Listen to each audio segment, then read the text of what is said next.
Newcastle upon Tyne is a remarkable city in the northeast of England. At its heart is a monument to Earl Grey, he of the tea. This is a place where history and modernity interweave in a complex tapestry. And as a result, Newcastle is simply brimming with things to do and see. A vibrant, multicultural city, a place where modern shops intermingle with ancient churches, and medieval walls now sit in the shadow of modern apartment blocks. This is a city where odd structures sit happily across the street from mundane ones, and elegant structures sit across the street from ugly ones. Newcastle is a city where interesting sights abound, and a place where one can do much shopping and also much learning. There are 2 universities. The people of Newcastle are proud that Hadrian's Wall passed through and its streets were named by Vikings. But they are also proud of more recent sons and their contributions to the modern world, Stephenson and his rocket. In this place, the legacies of ancient castles and more recent industrial innovations have had to grow side by side, a perilous path. But somehow this city has walked that difficult road with one eye on the future and one foot in the past, and it has emerged with its soul intact. But where Newcastle's heart truly lies is above these vibrant streets in the temple of football known as St. James's Park. Today I am meeting a good friend off a train, and together we shall visit holy ground of an entirely different sort. Lawrence is the cathedral licker, and today he's here to lick the Anglican Cathedral of St. Nicholas's in Newcastle.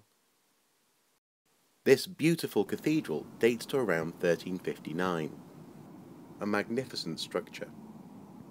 Lawrence is suitably impressed with the ambience of the building, unique as every cathedral is.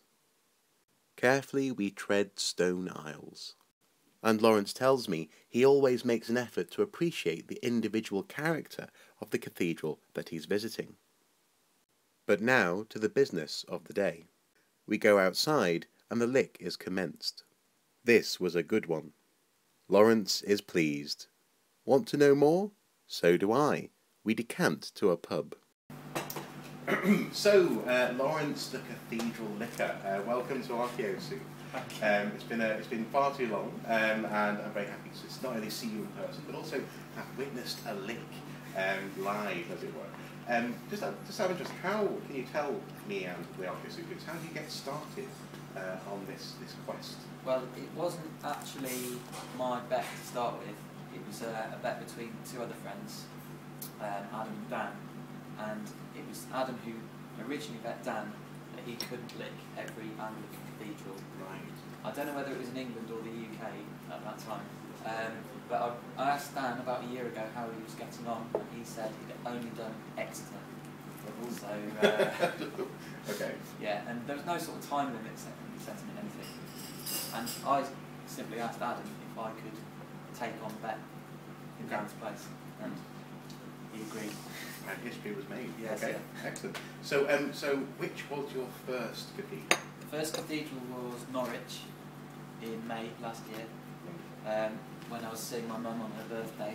And bearing in mind the fact that the bet started in January 2011, and this was until May, so I've been messing around for a bit. So we're in Norwich, and there's obviously a beautiful cathedral there, and I said to my mum, you might have to help me out with something.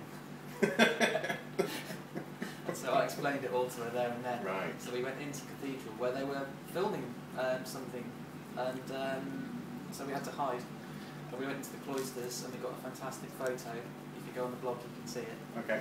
Of in the cloister with the spire in the background. Right. And that was the first lick.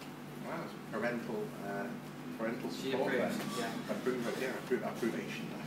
Okay, so in terms of, you told me privately, that each cathedral tastes subtly different, or in some cases very different. So which has been the best tasting cathedral? Probably the very first one, Norwich. Really? Oh, Yeah. okay. I can't tell you why it tasted alright. It's probably because it didn't taste as bad as some of the others. Okay. Okay. Like, Salisbury was the worst. It was disgusting. We took 2 separate photos of Salisbury. One of them was in the cloister, a similar photo to the Norwich picture, and the stone was so flaky that when I stopped licking, it was all over my tongue. Oh, no. And it tasted disgusting. And I was spitting out bits of grit for days afterwards. That's horrible. The place was followed by Ely, which was incredibly sandy. Really? It was just... So, I don't recommend. Okay. Would you say that this experience is feeding your love of history and ecclesiastical architecture? For example, this afternoon, when we saw inside Newcastle Cathedral, we were struck by this particular atmosphere of the building. Are you experiencing all these different buildings as different entities, or was it just lick and run?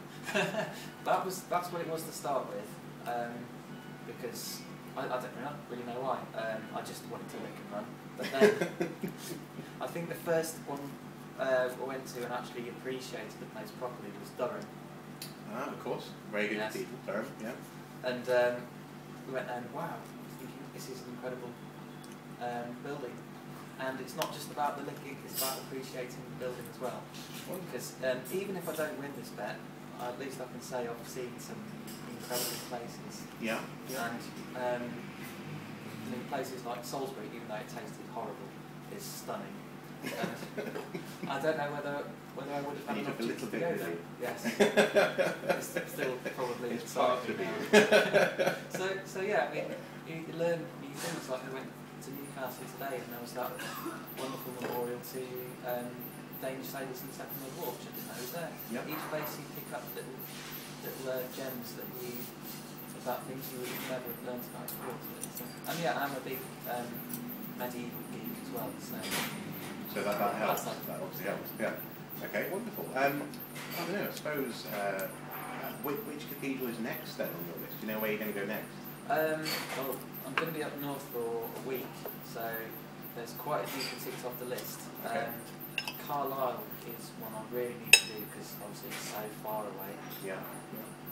I should mention as well that the bet has actually changed in recent weeks because I didn't think until fairly recently that there were any Anglican cathedrals in Wales or Scotland.